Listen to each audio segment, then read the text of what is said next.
ஒரு காரில் மனைவி, அம்மான்னு சொல்லிட்டு எல்லாருமே ஜாலியா போயிட்டுருந்தாங்களாம். அப்போ அவங்கள தொடர்ந்து ஒரு போலீஸ் ஜீப் வந்துட்டே இருந்துச்சாம். இத பார்த்த இவங்க என்னடா இதுன்ட்டு பார்க்கவே கொஞ்ச நேரத்துக்கெல்லாம் அந்த ஜீப் வந்து இவங்கள ஓவர்டேக் பண்ணி வந்து இவங்க முன்னாடி நிந்து, போலீஸ் இறங்கி வந்து குட் ஈவினிங் சார் அப்படின்னு அந்த டிரைவர் கிட்ட சொன்னாராம். உடனே அவர் குட் ஈவினிங் சார் என்ன ஆச்சு? எதனா ஒரு பிரச்சனையா? அப்படின்னு கேட்டாராம். அதுக்கு இல்ல சார் நாங்க உங்கள ஒரு 1/2 மணி நேரமா ஃபாலோ பண்றோம். நீங்க எந்த ஒரு டிராஃபிக் ரூல்ஸ் அப்புறமா ஸ்பீட் லிமிட் எல்லாமே ரொம்ப பெர்ஃபெக்ட்டா வந்திருக்கீங்க. இந்த வாரம் வந்து டிராஃபிக் ரூல்ஸ் வரும். அதனால நாங்க உங்கள செலக்ட் பண்ணி பெஸ்ட் டிரைவரா உங்களுக்கு ஒரு 10,000 குடுக்க போறோம் அப்படின்னு சொன்னாங்களாம். இத கேட்ட அவரு, அப்பா! ரொம்ப சந்தோஷமா இருக்கு. எப்படியாச்சும் ஒரு லைசென்ஸ் எடுத்துடணும் அப்படின்னு சொன்னாராம். இத பார்த்துட்டு இருந்த அந்த போலீஸு, என்னடா இது அப்படின்ட்டு உடனே அவங்க மனைவி வந்து, "சாரி சார் தப்பா நெனச்சுக்காதீங்க.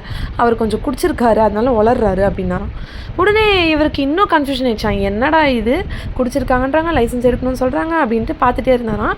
உடனே கார்ல அவங்க அம்மா கொஞ்சம் காது கேட்காம இருந்துச்சாம். அவங்க இறங்கி வந்து, "இதுக்கு தான்டா அப்பவே சொன்னேன். திருட்டு கார எடுத்துட்டு வராதீங்கன்னு. இப்ப பார்த்தீங்களா குடும்பத்தோட மாட்டிக்கிட்டோம்" அப்படின்னு சொன்னாங்களாம். மாரல் என்னன்னா, "தவளை தன் வாயால் கெடும்."